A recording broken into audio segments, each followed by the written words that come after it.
T-minus 40 seconds.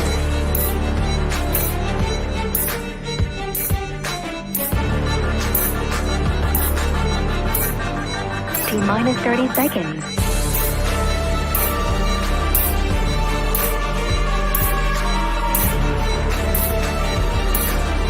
T-minus 20 seconds. 15 seconds. 10, 9, 8, 7, 6, 5, 4, 3, 2, 1.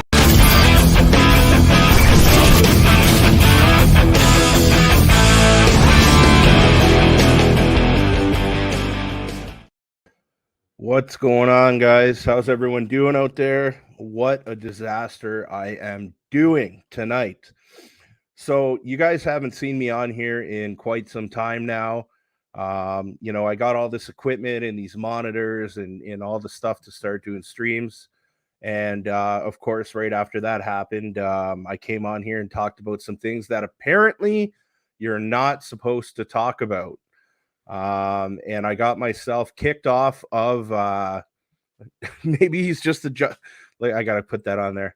Maybe he's adjusting his mask. 905 Trucker, you are right. I was adjusting my mask, but I am here now. We got some nice codes coming up on the screen here. Oh man, I'm telling you, you guys would have a howl. So now I'm like finally, all ready to jump on here, and I'm like, yeah, I'm allowed back on YouTube because I got what I like to call the Canadian hat trick. So one day I got kicked off of YouTube, Twitter, and TikTok all in the same day. And so that happened. And then funny story, I realized 3 days ago, I'm like, wow, I can finally come back on here. I'm going to get my shit together, and it'll be nice to finally come back on here and go over some things and talk with people. I do enjoy doing this. And of course, one of my dogs ate my webcam. So now I'm just using my laptop cam until my next cam gets in the mail. But man, I'm telling you, nothing will stop me from coming on here and shooting this shit. What else are we going to do, right? I had everything lined up on here. Like I've been working the last few hours. I had everything in order, everything I wanted to go over. And of course, with this long list of issues, my internet went out. And that's why I was late. But I'm here. And nonetheless, let's talk about what's going on. So yeah, Davos right now. Yay, wicked. So every year, this time of year, the Alpine Ski Resort in Davos hosts the WEF. What this is thousands of people attend. They're all world leaders, business people, business to charities and academics, and they come together to discuss key global issues. Issues that will never impact these people, but they will impact you and I. This is a huge invite-only conference, and they have hundreds of discussions and speeches and panels and all types of this important networking goes on.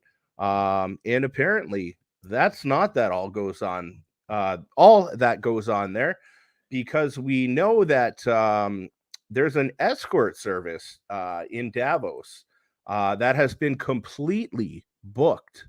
And booked solid. And I just read an article on that a little bit earlier. We'll bring that up in a bit. But yeah, Davos is, tucked into this private little town in Switzerland, away from the peasants, away from you and me, right? And well, I got a video I want to pull up here, and we're going to listen to a little bit of what Andrew Lawton and Ezra Levant have to say about their experience this far. Ezra, obviously, owner and journalist at Rebel News, and as Andrew Lawton with True North Center. They are both in Davos right now. Andrew Lawton is actually accredited media. Somehow he got that there. and they'll kind of fill you in this video as to how things are, going there so far. So let me just pull that up. I believe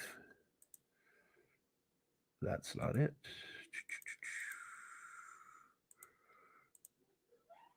Oh, here we go. Share tab audio. Now, normally at a multilateral summit, there's an order of things. You have other journalists that are there to cover it. Here, there's no record of these meetings existing. And really, my belief is that this is the largest cash for access fundraiser in the world for politicians. Ezra Levant here with Rebel News. One of my favorite people in the world, Andrew Lawton from True North, is here. Andrew, it's great to see you. And by the way, this is not just you're not just leading True North. You're actually accredited. They let you beyond this gate, not into everything, but into places where rebellious rebels can't go. Tell me what it's like on the inside. You know what? I've actually already been converted. I had my daily dose of crickets. I did the morning mindfulness meditation, and I have decided to use only lab-grown meat right now. It's been delightful in there. No, it's interesting in there because it has all of the hallmarks of a normal conference. You've got people milling about in the rooms. You've got people just having chats and greeting old friends, but they're all corporate leaders and heads of government and heads of state. And the public program, because the WEF prides itself on transparency, and most of their sessions are live stream. You can watch online from wherever you are, accreditation or not. When you go in there, the first thing you see is this little side area of bilateral meeting rooms and multilateral meeting rooms, which you can't find any record of online. You can actually book for private meetings. Now, normally at a multilateral summit, there's an order of things. You have other journalists that are there to cover it. Here, there's no record of these meetings existing. And really, my belief is that this is the largest cash for access fundraiser in the world for politicians. Well, you applied to get in, and I presume if you paid anything, it was a nominal $100. But to get one of these pavilions, to get sponsorship status, which some of the other media like CNBC have, that's hundreds of thousands, maybe even millions of dollars. In a way, it's a kind of money laundering operation that they don't have to disclose if they were giving a donation to the Liberal Party of Canada or to the Democratic Party of the United States. Well, yeah, I mean, Bill Browder, who's a big anti-Putin activist and financial guy, he's been to Davos in the past. He said this year they wanted him to pay $250,000 US to be a participant. Now, some of the corporations that are represented here. Let's take a quick look at this. So this is Bill Browder. My tweet that the WEF was trying to price me out of Davos. So this is someone who's frequented before and goes to these, okay? They raised his price 300%. Let's talk about the Billionaires Club, right? That we, the people, do not belong to. With a $250,000 entry fee. Already got nearly 2 million views. People seem to be interested. And of course, the Russians are happy. I'm in Davos to argue for the frozen Russian $350 billion to be used for the defense of Ukraine. But I won't be doing it in the halls of the WEF because they raised the price in attendance. $250K for me, 3 times what they charged. That are WEF partners, they pay an annual membership fee that doesn't even include attendance here, which runs up to $650,000 a year, according to the World Economic Forum. Now, politicians are here for free. They don't actually pay to be here. And they're what's being sold. They're what's being rented out. Absolutely. And you really have to look at it and see that they are the product here. Why would you drop $1 million as the president and CEO of a company to be here, if not because you were getting something out of that? And it's not advertising, because so much of this is behind closed doors and to a very niche audience. It is because you're getting access. Last question. One of the most powerful forces in the world, and we've been reminded this during the lockdown, is peer pressure, conformity, fitting in. You're an independent-minded guy. You're one of the few free-thinking journalists left in Canada. You go in there sort of behind the velvet rope. You're getting access that mere mortals don't necessarily get. Do you feel a kind of political peer pressure? Can you feel, and I'm not saying you're succumbing to it, but is that part of Davos also, to shape a community of repeaters of the official narrative, to get disciples for King Klaus Schwab?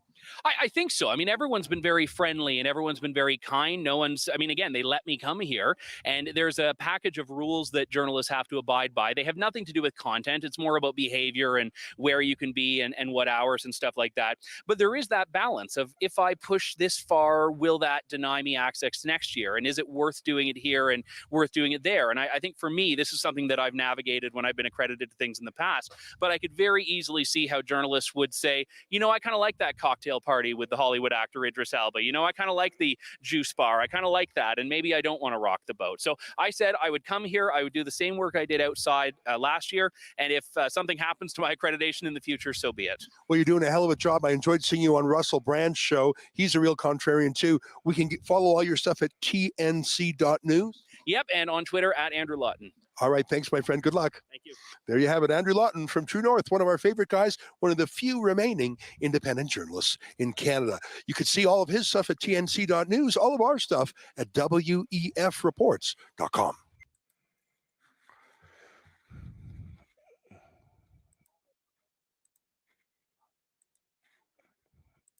So much fun, eh?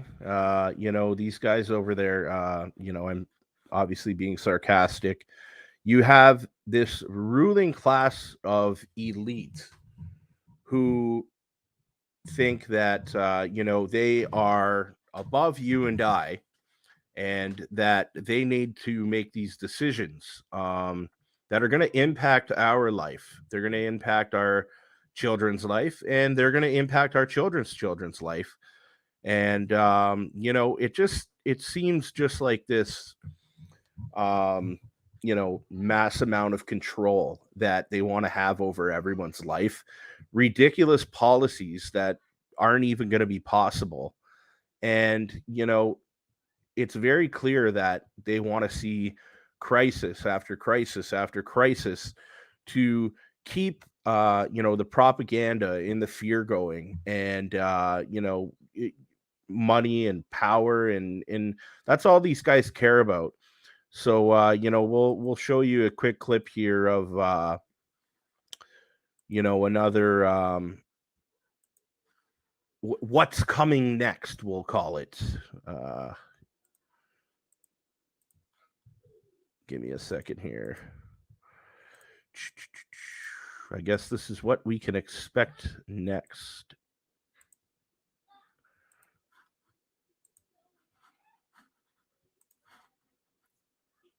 Community can draw and improve our preparedness for a potential cyber pandemic.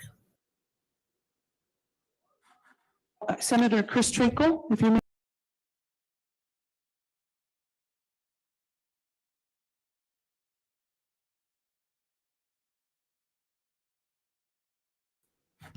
I lost you there. Hold on.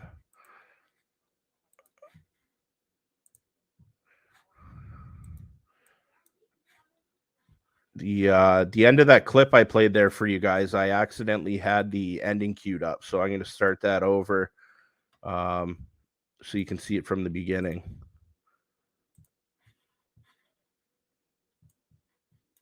We all know, but still pay insufficient attention to the frightening scenario of a comprehensive cyber attack, which would bring to a complete halt to the power supply, transportation, hospital services, our society as a whole.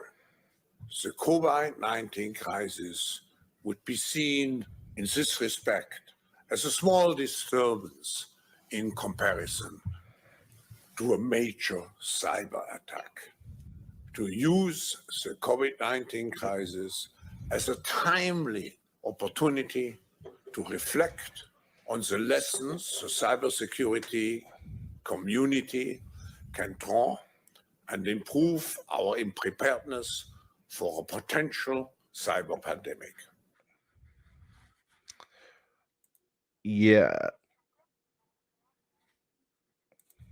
It's like, I wonder what could possibly happen next, right? These people tell you everything that's going to happen. I remember, when we first started talking out about this kind of stuff, the WEF was a conspiracy theory, and these people didn't really exist, and all these elites from around the world, they weren't heading over there, they weren't going over there. This was all just one big joke, and anybody who believed in it and actually thought this was happening was deemed crazy and a conspiracy theorist and all these ridiculous names that make absolutely no sense whatsoever. Yeah, so like I said, guys, I'm just on here tonight having some fun, jumping on, playing a couple important videos I've gone through. I just want to get back into the swing of things, before I really start doing these shows again. It's been a long time, so I just thought, hey, why not jump on? Anybody who wants to jump on can jump on, and we'll go through some videos. For those of you who are interested, though, tomorrow night, I'm going to be interviewing Camille. He is the student that has been protesting against all this ridiculousness. So he goes to a university that has put back in the mask mandates. So he's been going to class with like a leaf of lettuce wrapped around his head with like 2 eye holes and a rubber band holding it on. Or like one day I seen he had grapefruit and it was like attached to his head. And really, he's just making a mockery of how silly this mask stuff is. And it's good because he's a young guy. So like he's targeting the right demographic of people who need to see this. Okay, so anybody who is interested, I will be interviewing him tomorrow night at 7:00. The interview will be in depth. I've been doing some work on it. It's not just going to be a kind of a joke jump on like this. Let's see what else we got here I wanted to share tonight. I believe what I have next is an article while we are on topic of the World Economic Forum. Where is this article? Here we go.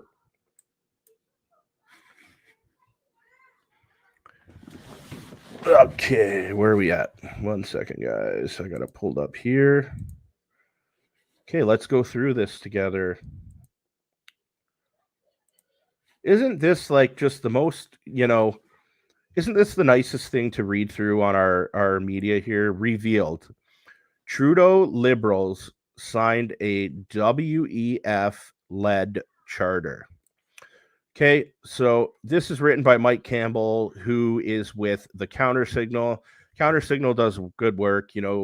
We all know by now, I'm sure, Keane Bext from there, who writes, Conservative MP Leslyn Lewis revealed that the Liberals signed into a World Economic Forum charter that surrenders health and environmental authority to Davos. Now, in my opinion, I don't see how this cannot be foreign interference.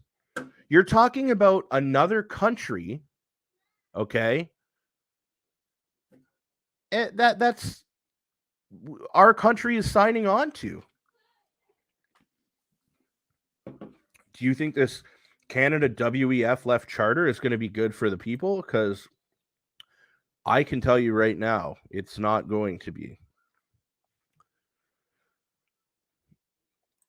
Lewis filed an inquiry to the Trudeau government in October and received response last month. In Lewis' inquiry, she asked several questions related to the Canadian government's involvement in the Agile Nations network, led by the WEF that took place in 2020.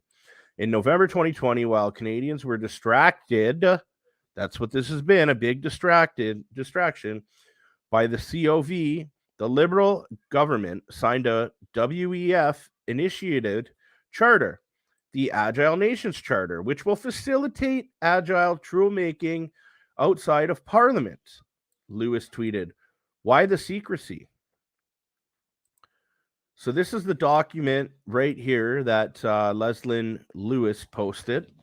And I believe this is the inquiry of ministry that she's prepared. And, let's see. With regard to the government's participation in the Agile Nations Network, what was Canada's role in the initiation and development of the Agile Nations concept? So basically right here, what this is this is Leslyn Lewis put this inquiry forward. So hopefully we get some answers there. That's all that is. And, we'll see if we get any answers, because it's not too often that we do get answers anymore these days. So I'm just trying to see what else I have queued up here. Oh, this was an important one I wanted to go through. So the other day, Justin Trudeau, our good old friend there. Okay, I'll check the chat quick. Anybody got any questions in the chat? Throw them in there. This is very impromptu tonight. Just jumping on here, talking, shooting the shit with anybody who wants to talk. That's all this is. Truckers Convoy put some sticks in the spokes, and they are freaking out. They're trying to accelerate this. Why don't you have tip? I'm not sure what you mean, brother. Lettuce on his face. That kid is great. Yeah, Julia, it's hilarious. It's going to be a really good one. Oh, no tip on my channel. You know what? Well, I'll be honest with you guys. I got demonetized right away as soon as I came on to YouTube, but I might add an option so people can send an e-transfer or something like that. Thank you for checking, 905 Trucker. That's nice of you. Razor, what's up, Ray? How's it going, buddy? Ray is, for anyone who's watching, Ray is a good buddy of mine. He's the big, huge guy who was at the drag hour here in Welland at the Vegan Hippie Chick. Ray has quite a story. I'm not going to say it for him. It wouldn't be right, but maybe one day we can have Ray on the show and he can, let you know why he thinks it's important to be out there. Gas stoves, dude, dangerous. Yes. We are at the point right now where we are trying to cancel gas stoves. It's unbelievable. Oh, I got an old friend here, Marina. It's crimes against humanity. They all should be arrested and charged with treason. Canada is no longer a free country. We are a corporation. Sock boy sold us out. He sure did. And I'm sure you understand why I didn't read that one word, but I do totally, yeah. The next thing I wanted to get into tonight here, just briefly, is this video. So for anyone who likes Chirp and Sockboy, you want to watch this video. I promise. So Sockboy was in Windsor, and he was greeted, just like he is everywhere he goes, because nobody likes him. And why would you like him?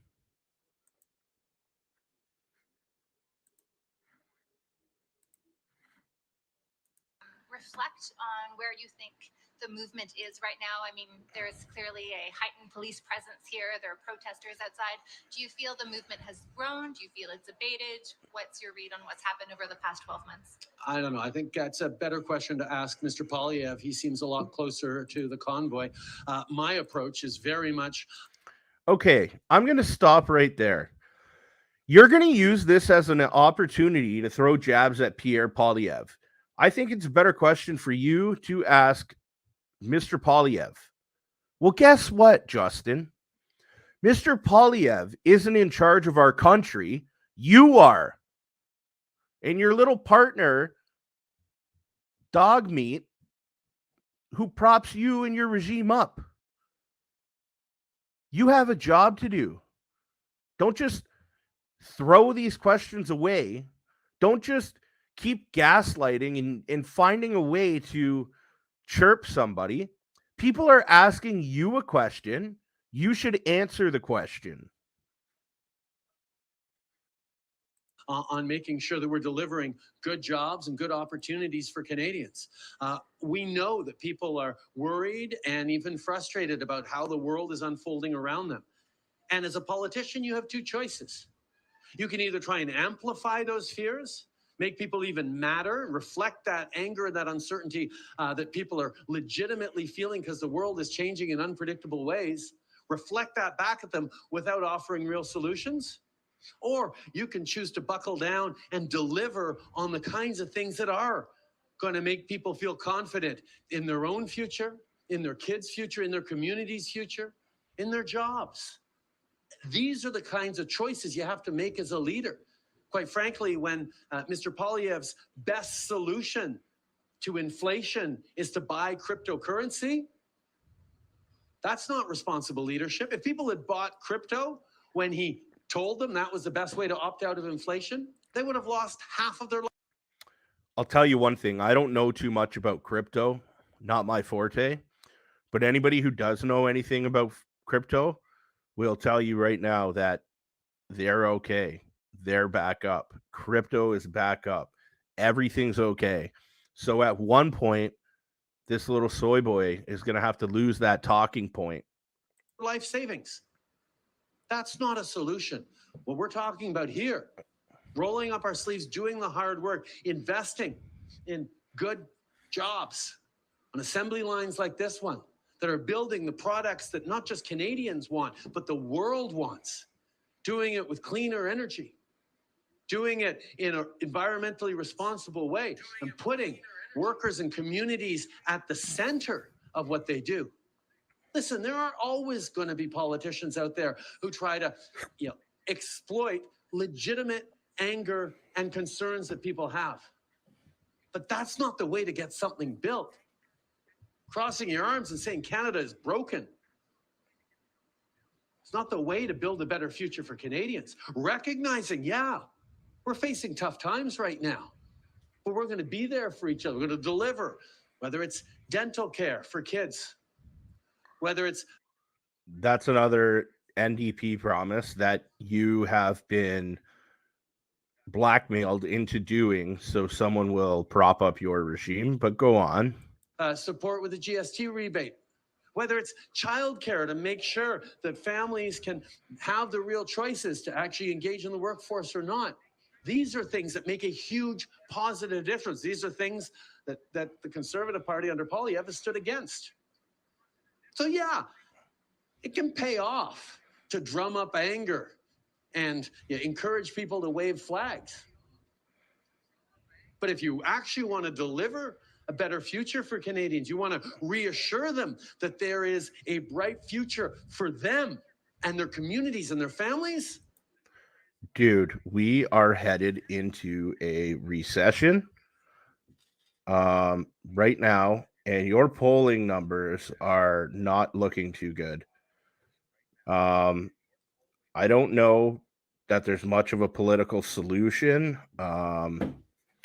with the way things are. It seems as if everyone's being bought and paid for, but You got to roll up your sleeves and do the work, and that's what people here know. That's what I'm here to do. About a year ago, you called some of the protesters who came to Parliament Hill conspiracy theorists and people with tinfoil hats. I know you meant the protesters, but a lot of people feel like you call them people with tinfoil hats. Do you regret those words now? My responsibility as a Prime Minister is stand up for people's safety, people's well-being in this country. That's what I did during the pandemic. I took some tough decisions to make sure that people were able to stay safe. They were able to hang on to their jobs. They were able to make sure we're not overwhelming our healthcare systems and protecting those frontline heroes by getting vaccinated. And at the same time as 80% of Canadians were stepping up to do the right thing, not just for themselves, but for their neighbors. There were people out there trying to scare people into putting their own lives at risk and their communities at risk. My job to keep Canadians safe involves following the science, following the best expertise of our public health officials, of our doctors. And I won't apologize for doing that. We kept Canadians safe through that pandemic. Canadians kept each other safe during the pandemic, in spite of those who are mistakenly telling everyone and deliberately telling everyone that getting a vaccine was worse than getting COVID. It breaks my heart to this day to know how many families were sitting beside the loved one's bedside as they lay dying, saying, oh my God, I just wish I hadn't listened to all those nasty YouTube videos because my father, my brother. You know what's the wild thing about that? I don't know anybody who said that. I don't know one person, my word, in the world who has said, I wish I didn't get that. And yet, I know hundreds, if not thousands, of people who say, I wish I didn't get that. Is dying of COVID because he thought the vaccine was more dangerous. So, no, I will not back off on making sure that we are keeping Canadians safe. That's the job Canadians asked me to do when they elected me Prime Minister, and that's what I'm going to continue to do. All right there, pal. All right, what else? Before I get into that, I wanted to get into, you know what? My friend Marina just brought up, let's see here, about he is unhinged, Shandor. You are right. My friend Marina just brought up the video of Chrystia Freeland. She was caught asking for $2 billion. And yeah, this $2 billion, she can't quite get her finger on what she needed it for. Yeah, so I'll play this video and we can go through this. But I'm really heavily shadow banned right now, guys. So if you can do me a favor, share this post out there so we can get some people on here. After I got taken off 3 platforms in a row there, that did some damage. But let's move on with this. Shandor, I know we could both use that money right about now. Canada Growth Fund. And I have some concerns about that section of the bill. It's going to provide $2 billion to you as minister to buy shares in a corporation which does not exist. There's no legislation which tells us anything about this yet. Okay. $2 billion to buy shares in a corporation that doesn't exist. What could possibly go wrong here? The Queen of Davos. This lady works for the WEF and Canada. I don't know how that's not a conflict of interest. Let's carry on with this anyways, because why wouldn't we? To create a corporation. We don't know anything about the composition of the board or even whether there will be a board. There's nothing to tell us about the financial controls that will be exercised over the $2 billion. And there's nothing to indicate what the governance structure is going to be. And equally concerning, there's a section there in that part of the bill that says that the $2 billion isn't the most that's going to be paid out. It leaves it quite open that there could be future monies coming out of the Consolidated Revenue Fund, and there's no limit on it. So what I don't understand is why, if you're going to establish a fund with money of that magnitude, why isn't there a separate bill which would outline the specifics of the company and also what the company is going to do, what the mandate is, what the objectives are? what the board composition is going to be. So it's really concerning to see $2 billion going out with an explanation. I think there were 17 lines there, and it leaves it quite open that additional monies can be paid out of the Consolidated Revenue Fund. So why is there not a separate piece of legislation? Well, thank you for the question, and thank you for focusing on what I actually believe is one of the most important elements of this. Was introduced in the budget and elaborated on in the economic statement, and something that I see as one of the most important elements of our green transition. The Canada Growth Fund will actually be capitalized at $15 billion. And the objective is for that government money to pull in private capital at a ratio of at least 3-1. It will be managed by professionals.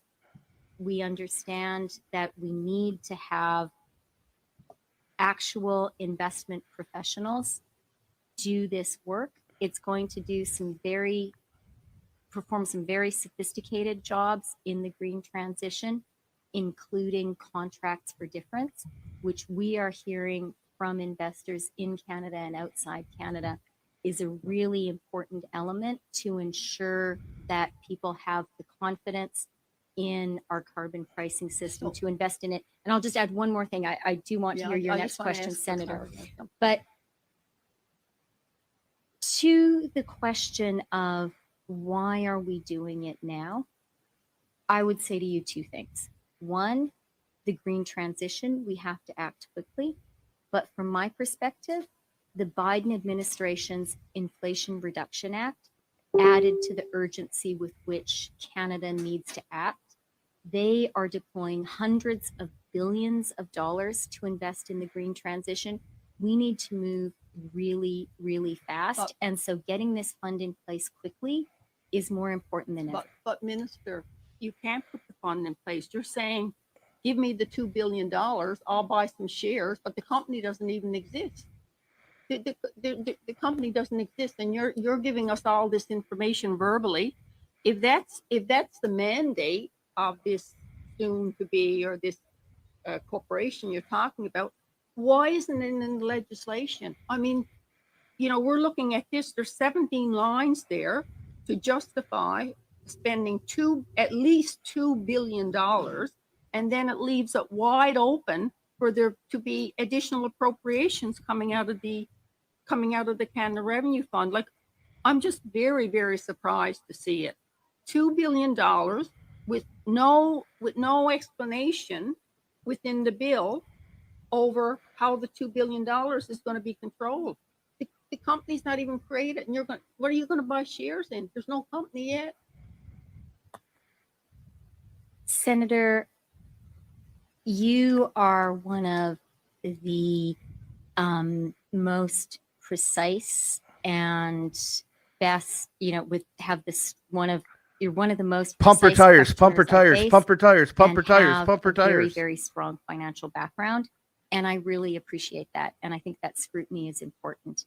What I would say in terms of the Canada Growth Fund is what I hear from Canadians and from Canadian businesses, especially in wake of the Inflation Reduction Act, is Canada has to move fast, and Canada has to move faster than we have hitherto. So we are moving quickly to structure the Canada Growth Fund. We're going to be fully transparent in how we stand it up, and details are going to be forthcoming in the coming weeks and months. But I really believe, given the hundreds of billions of dollars that the U.S. is deploying, we cannot allow the U.S. to suck all of that investment south of the border.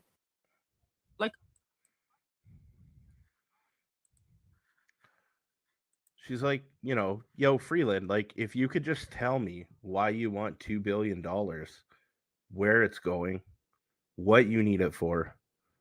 I know all your other people just give you money, but I can't do that without understanding, your intentions and where this might be going. This is okay. Now I want to get into this, man. what you all think about this culture war going on right now. Seems like it's just not going away. Um, a lot of conversations need to be had, and a lot of it's a touchy subject. A lot of people don't like to talk about this stuff, but we need to start talking about it. Um, so there's a gentleman in the NHL. I don't even know his name off the top of my head, Russian guy, Pravilov or something like that. Like I said, I had a full-blown show ready to go tonight, guys. I had everything.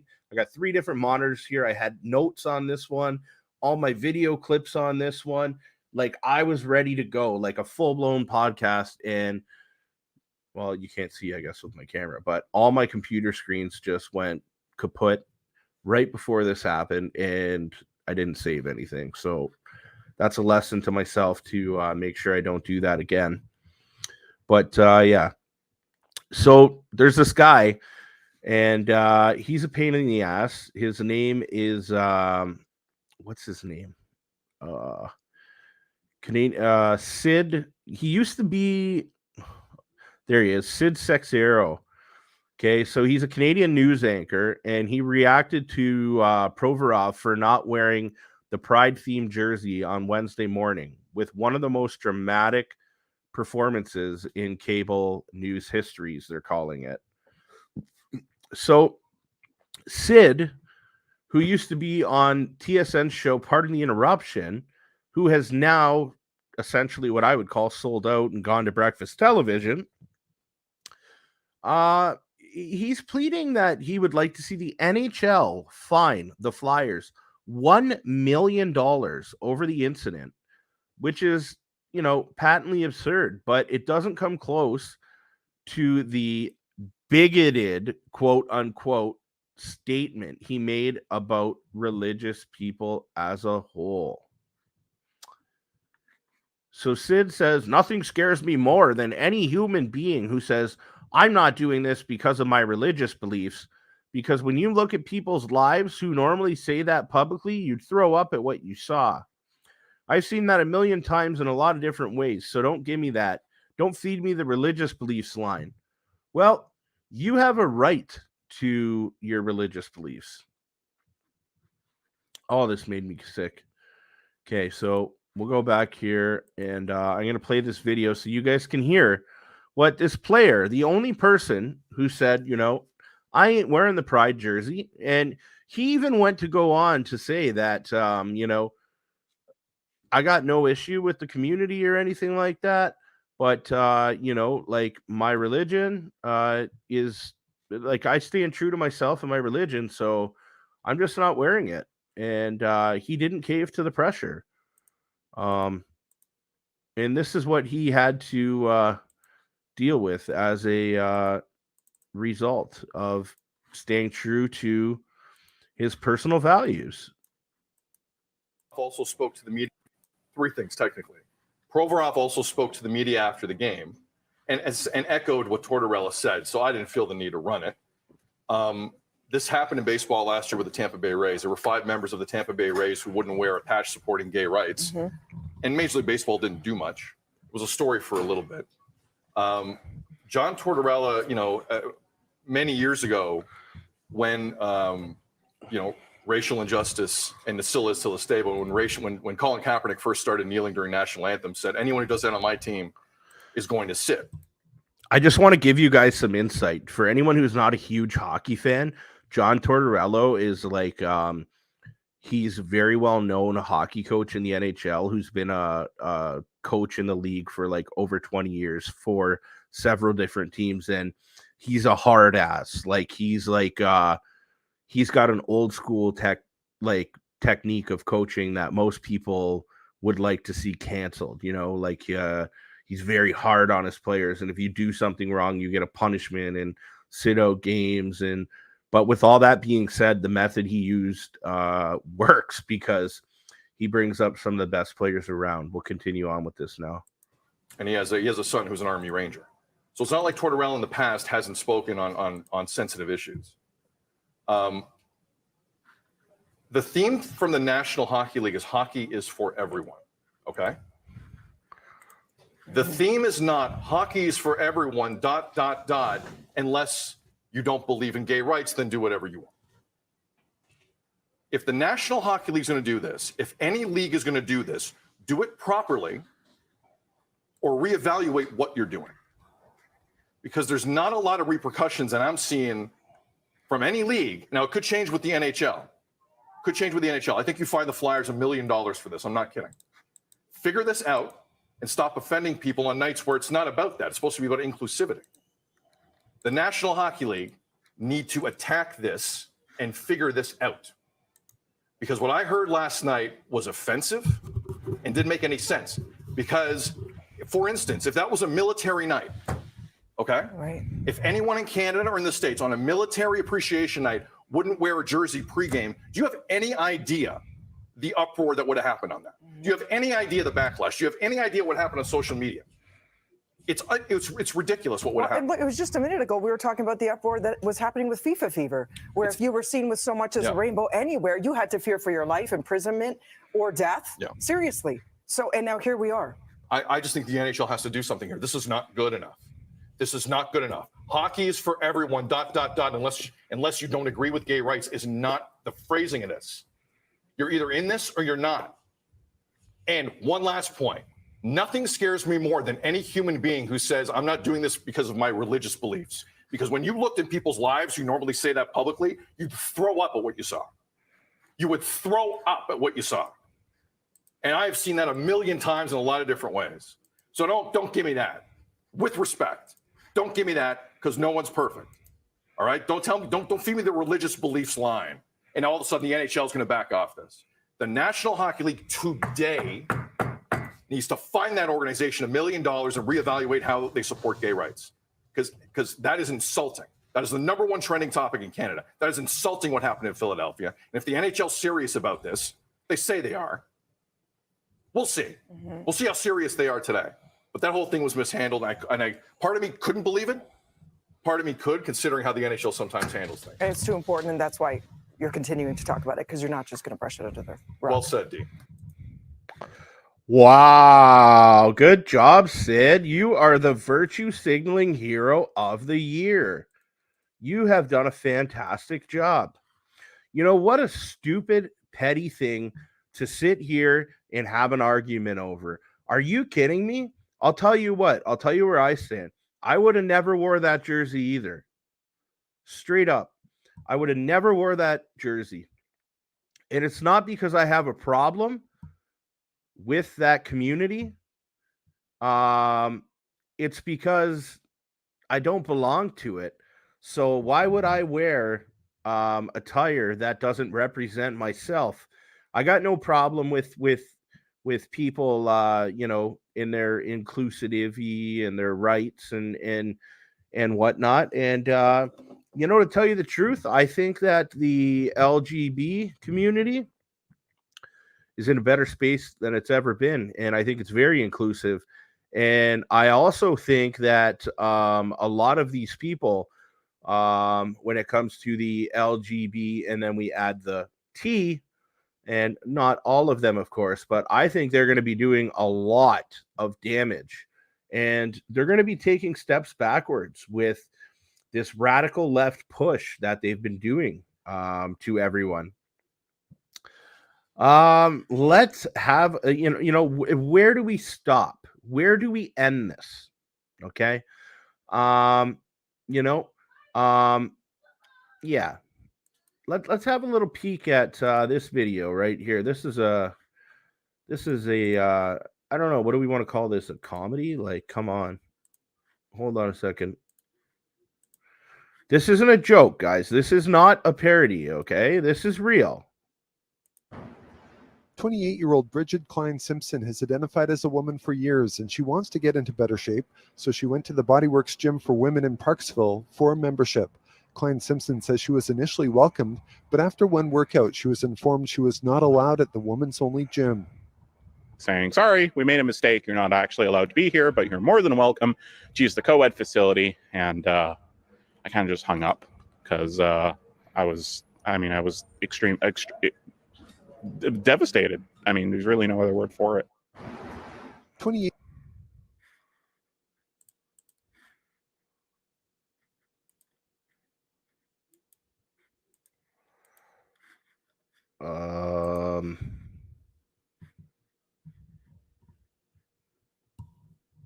Did you guys see that video?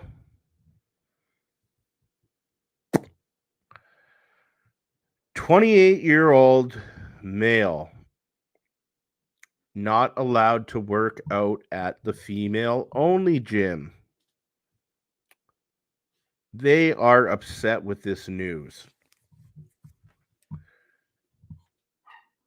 What do you do? Is there anybody who has the slightest suspicion that maybe, just maybe, and I'm not saying this person for sure, but just maybe some of these people who are extremely obese and look like this and have a hard time maybe attracting people, have come to terms with the fact that they're not getting what they want and need sexually in life, and maybe they could just pose as a woman and then they can see as much of what they would like to see in a change room, in a dressing room, going to these special events, evenings, whatever that other women are going to. This is not a safe game to play, and it's very easy to cross that line. What do I have here that I wanted to see? Oh, is that, and one sec, guys. There's one more thing I wanted to pull up here. What do we got here?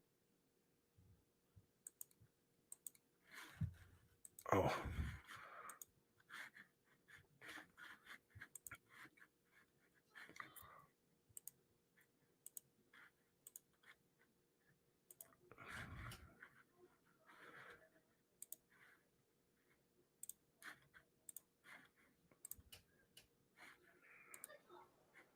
Oh, we missed it. We got to start over. So today I'm announcing that I will not be seeking re-election, and that my term as Prime Minister will conclude no later than the 7th of February. I think we're going to see a lot more people like this trying to jump off the ship while it's sinking before they drown, but it's too late.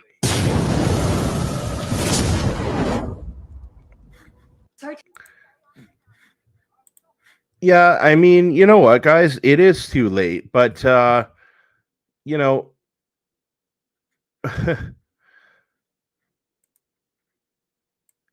these people are selected, not elected. We know that somebody else is just going to jump right into the role there.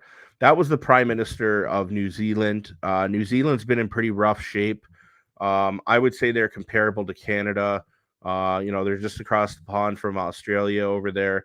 A lot of them have been going through the same type of situations, right? What else do we got here?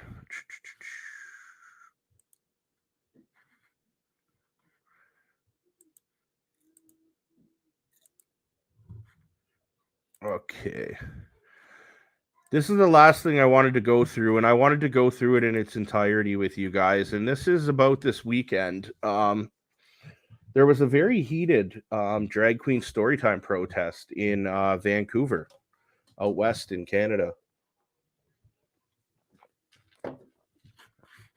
And the thing that was very interesting about it is that I seen people get physically assaulted while another crowd was chanting "Love is love." Yeah, let's just watch it.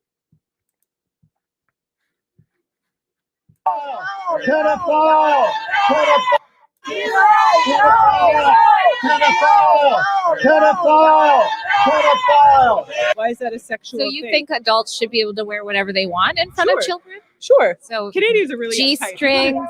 Sure. Why not? It's a body. It's a human that's your body. opinion. Why not? It's a human body. Two different Do we have sides. naked men reading to little kids? Sure, it's a human body. I usually just ask the question, would this be okay if it were heterosexual? And the answer is no. Who are you? What are your credentials? What is I'm this? Dre Humphrey with Rebel News Rebel covering News, the okay. protest. If the performers are not being paid, what is the interest that they have in performing for children? Why are you sexualizing little kids? Do you even have children? Do any of you weirdos have children? Do any of you have children? Get your dick and balls out of the face of my kids. You guys are groomers. Groomers. Pedophiles. Pedophiles. Pedophiles. Pedophiles. Will the good Lord help us, please? I'm standing in the midst of another drag queen storytime protest. This time, the featured drag queens that will be speaking and singing to children from the ages of 3 to 10 right at Kit's House in West 7th Vancouver. Their names are Tara Bellotti and, get this, Satanix. You can't make this stuff up. Why are you sexualizing little kids? Can't you just go to a nightclub with your friends? Why are you coming after the little kids? Why are you coming after the little ones? There's approximately 70 people gathered here. In a few minutes, there's supposed to be a drag queen story time. I'm about to show you some pictures. Make sure if there's children in the room, you turn off the TV, get them in another room where it's safe. And take a look at these pictures at some of the people speaking. You can see here is Satanix, Tara Bellotti. He's got a tattoo of Satan on his leg. I'm not sure what world we live in, but before you paint the brush of the protesters here as some sort of bigots for not thinking this is appropriate for little children because it's not inclusive of the LGBTQ community, I'd like to caution you to be careful not to paint everybody with the same brush in that community, because there are many who are against drag queen storytime events happening for children. And I can't believe that this is a Satanix inspired one. Let's talk to some of the protesters here and see if we can talk to anybody from Heritage Hall. I mean, everyone perfectly okay to have drag queens, performing and dancing in front of children. Just so everybody understand, a drag queen is a man, okay, sexually dressed like a woman, okay, who will perform in the front of children. That's what it is. So if I think anyone who agree with that is the rent in their head. It's clear. All you need is love. Love is all you need. One more time. Even if they think they are doing this for love, they are the rent. And we have either to wake them up or to stop them. One of my nephews was molested by somebody like this. Why can't you have a conversation? Why do liberal people never want to have a conversation?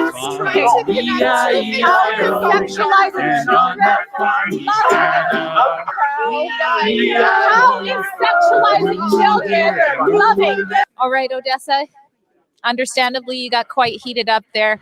Tell everybody why this means so much to you. So I want to make a statement because the news and the trans community gaslight us and they don't stick to the facts. I am not anti-trans. I danced for Disney for years. 99% of my male friends are gay or bi, okay? So I love my gay friends. In fact, I used to work with a man named Michael Venus, who booked all the drag shows down on Davie. And I used to go have a beer and enjoy the drag shows with my friends. So I have no problem with adults doing that. And in fact, I have no hate towards anybody who they sleep with, how they perform, what they wear. There was not a big problem with that in Vancouver. But now, why are they having men in G-strings do thrusting weird stuff in front of toddlers? There is nothing about that is loving.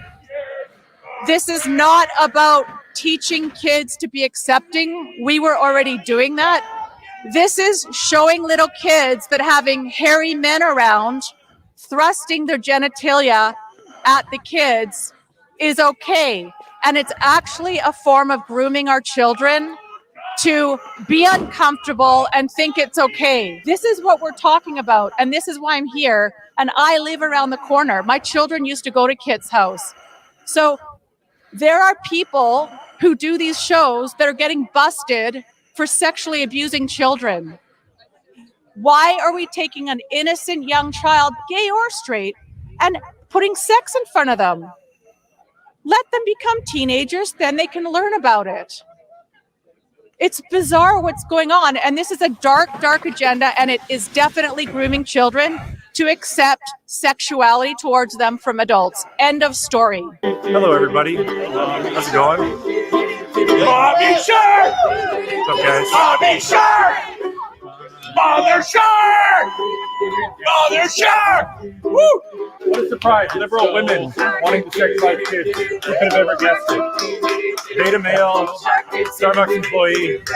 I mean, it's just so stereotypical. One of these drag queens happens to be the drag queen librarian that I spoke to on the street for about 45 minutes last year. Why do you think gender nonconformity requires unproven experimental puberty blocking drugs? Oh, you're gay. Oh my God. You're someone who hates yourself so much that you have to stop other people from being themselves. I see. They see my sign and they jump to all sorts of conclusions right away. They don't actually read the sign. My sign on my front that day said children cannot consent to puberty blockers. And they process that as though I want to kill trans people or something. Like, there's no critical thinking going on here at all. So we had a good long conversation and I posted it on social media. It was viewed tens of thousands of times. So whatever, he did me a good favor. But I posted another video today of him at one of his drag shows. So I don't know why we need to have drag queens giving sexualized performances in front of 3-year-olds. Why don't we go to the senior center and get some of these senior citizens who are lonely and bring them down to read stories to kids? They'd love it. Oh, that's a good idea. Why do we have to do the most debaucherous thing possible? Tammy, now you came all the way here from Chilliwack. Why was it so important to do so? Somebody already made me cry once today. Just to protect our children. Also, this is not an LGBT community agenda. I'm a lesbian. I've been married for 31 years. I've been married for 11. We've been together 31.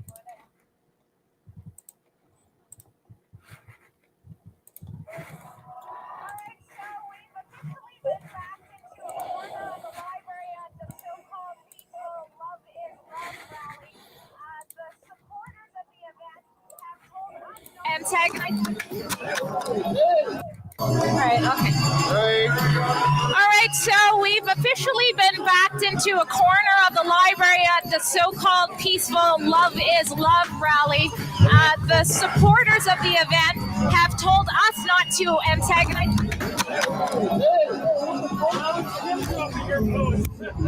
Back off! Back off! You are intimidating me! I don't feel safe! Some people have never experienced what we actually do. They're making judgments. Yeah, watch what this person does. Look, this is who's reading to your kid right here.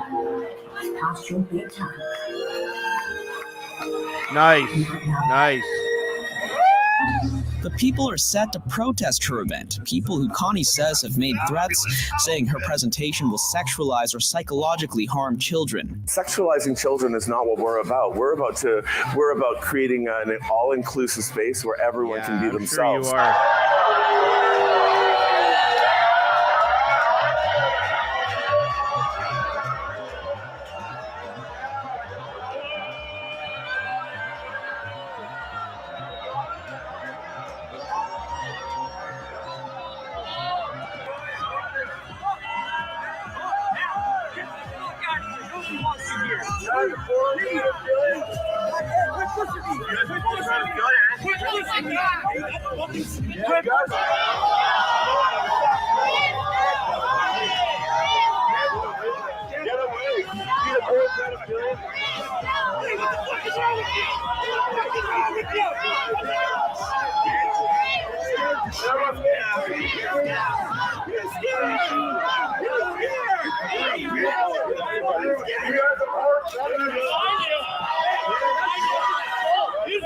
we will all meet up at 9 a.m. at the waterfront station, and then we're leaving promptly at 9:15 a.m. and we're going to take the SkyTrain out to Coquitlam Library, and we are going to create a bubble of love. The only way to combat hate is more love.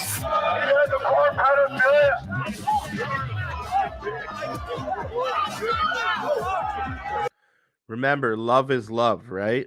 As they are sitting here and striking this gentleman with, physical violence and punches, and they cornered him and a reporter and continuously beat them. But love is love, right?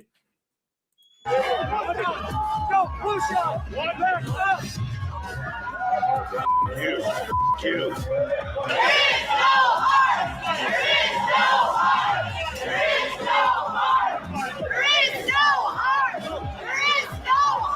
You can choose whatever color of the rainbow that you want to be, and I will support you. There is no harm! There is no harm! There is no harm! There is no harm! There is no harm! There is no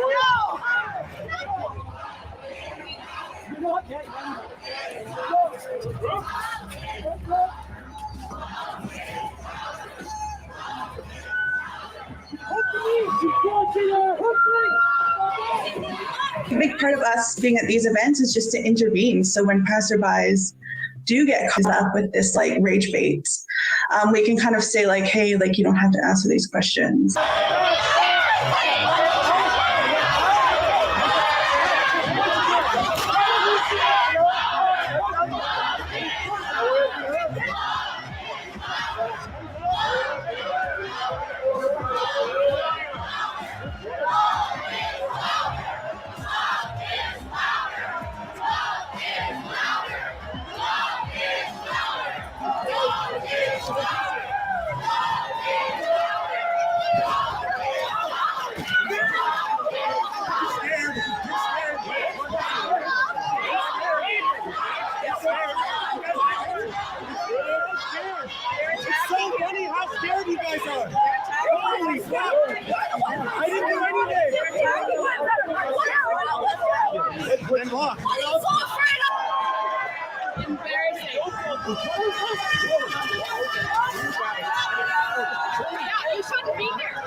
Hold your dog, bud. Hold your dog.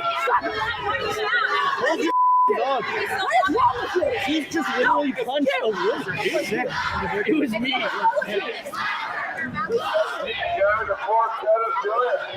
You're fucking proud. Repeat after me, the word is love. Love. I love you so much for being here. Ignore these idiots. I love you so much. We like to sing, especially with the kids around and everything. We try to lighten it up and make it feel like, festive. What do you work for? What do you work for? You work for Rebel News, don't you? This guy works for Rebel News. All right, so we've officially been backed into a corner of the library at the so-called peaceful Love is Love rally. The supporters of the event have told us not to antagonize.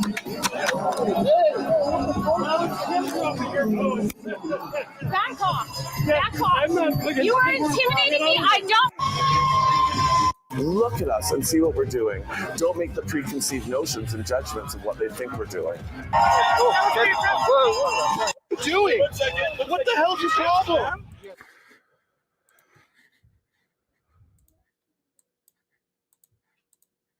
I'm telling you, man, you can only watch that mess for so long. But anyways, I just wanted to jump on here tonight and kind of get back into the swing of things here, guys. Like I said, I have that interview coming up tomorrow with Camille, the university student who's been kind of, playing around with playing some games there. They're bothering them about wearing the mask again and that. So if you guys want to tune in tomorrow, I'll be back on at 7:00 p.m. I can tell by the people that are on here right now that I'm under an extreme shadow ban right now again. So if you guys are watching on YouTube, please like this, please share it, help me get back up there. Or same with Facebook, like and share. And make sure you guys go to my page and you turn your notifications on, because I'll be back on at 7:00 p.m. tomorrow night. Okay, guys? I'll play you out now, and we'll see you tomorrow night at 7.